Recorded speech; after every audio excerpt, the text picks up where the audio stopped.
ونسلم على رسوله الكريم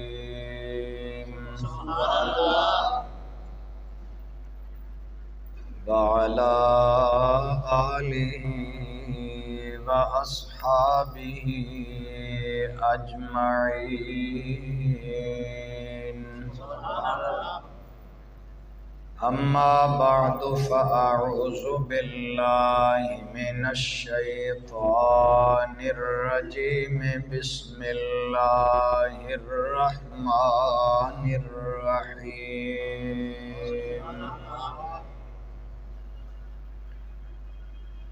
النبي أولى بالمؤمنين من أنفسهم وأزواجه أمهاتهم. وفي مقام آخر وإنك لعلى خلق عظيم. آمنت بالله صدق الله العظيم. صدق وبلغنا رسوله النبي الأمي الحبيب الكريم. درود پاک. اللهم صل على سيدنا ومولانا محمد وعلى آل سيدنا ومولانا محمد وبارك وسلم وصل عليه. الصلاة والسلام عليك يا سيدي يا رسول الله وعلى آلك وأصحابك يا سيدي يا حبيب الله. الصلاة والسلام عليك يا سيدي يا شفيع المذنبين وعلى آلك وأصحابك يا سيدي يا رحمة للعالمين.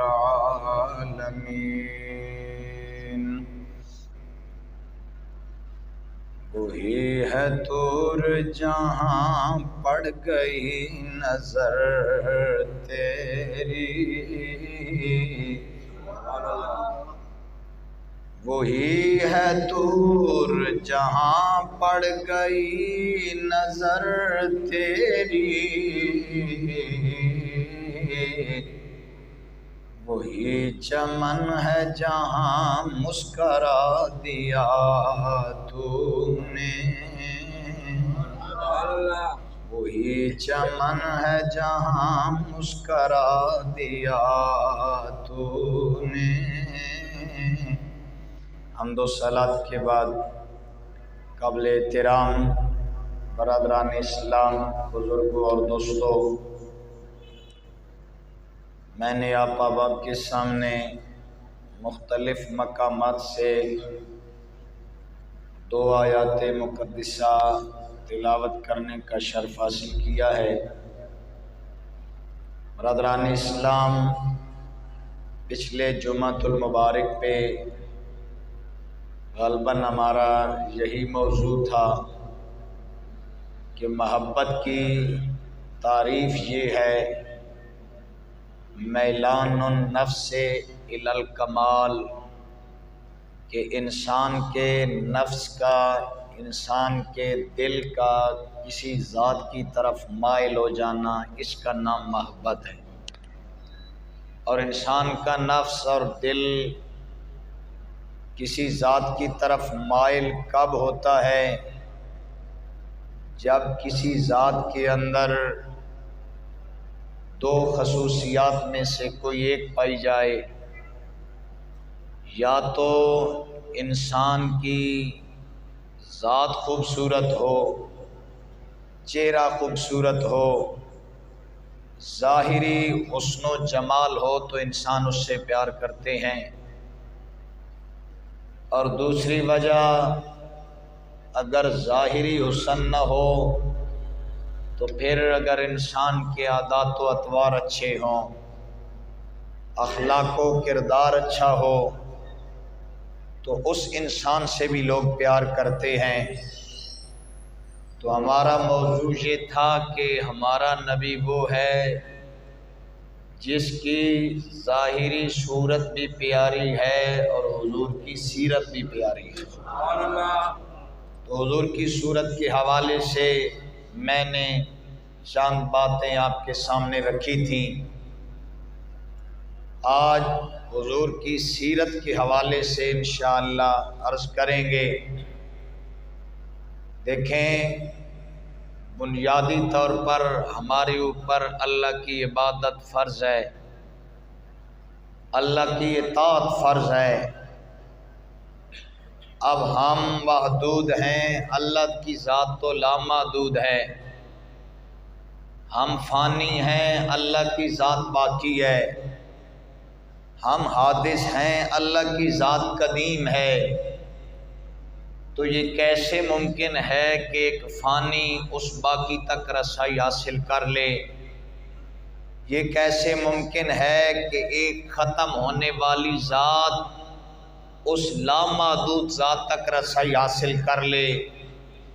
یہ کیسے ممکن ہے کہ ایک حادث ایک قدیم تک پہنچ سکے؟ تو اللہ کو ہماری اس بے بسی پہ رحم آیا، اس نے کرم فرمایا، اپنے اور ہمارے درمیان رابطہ کے لیے اپنا نبی عطا فرما دیا، اپنا محبوب بھیج دیا، جس نے اس کی مخلوق سے اس کا رابطہ کرا دیا۔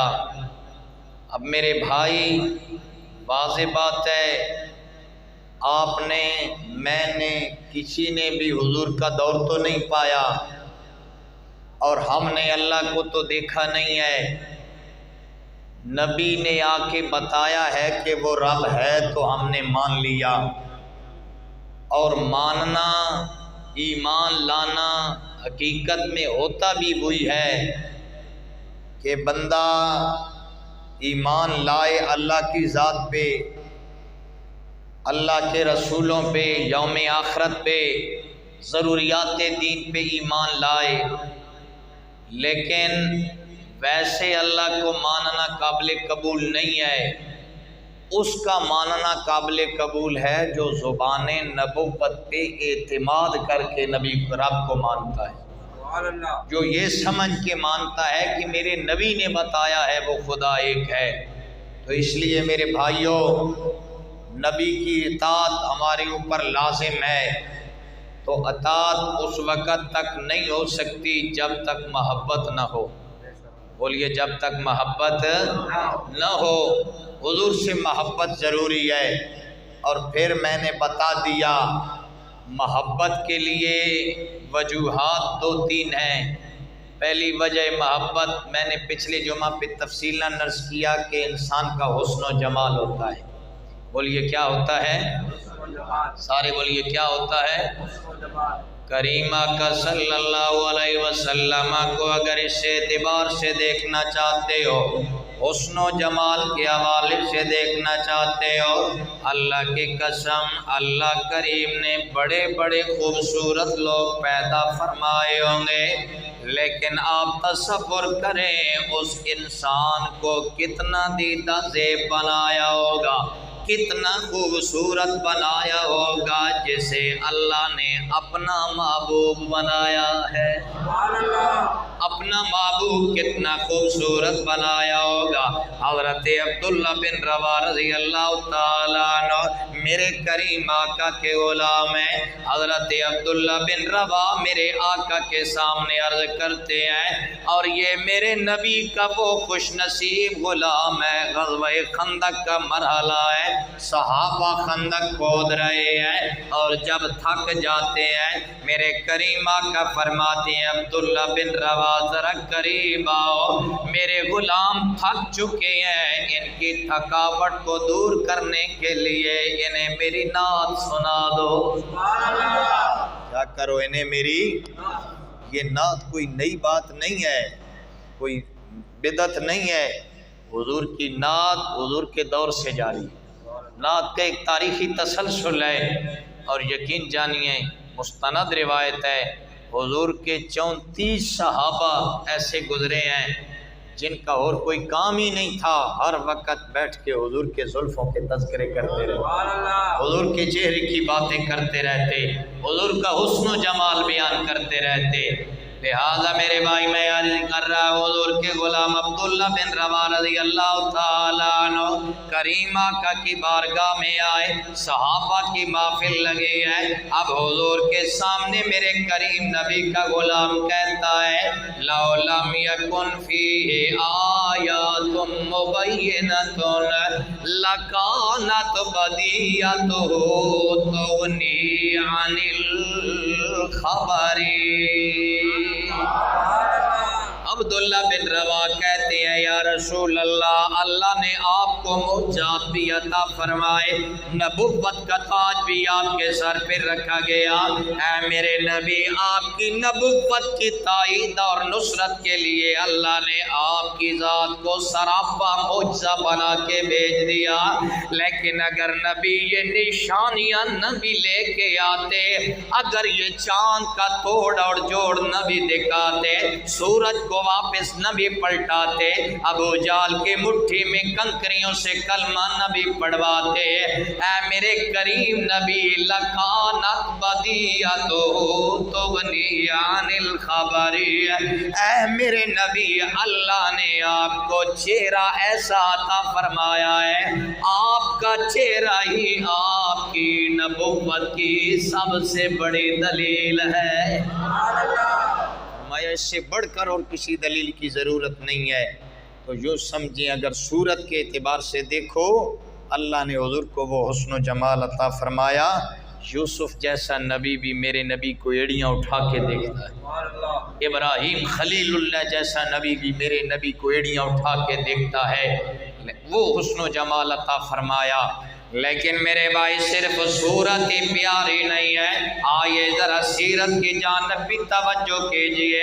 میرے کریم نبی کو اللہ نے ایسی پیاری سیرت عطا فرمائی، جس نے بھی میرے نبی کو دیکھا حضور پہ اپنا دل وار گیا، کریم نبی کے ساتھ محبت ہو گئی۔ میں نے پچھلے جمعہ پہ شاید عرض کیا، میرے بھائی صورت کے حوالے سے بات ہوئی، آج ہم حضور کی سیرت کے حوالے سے بات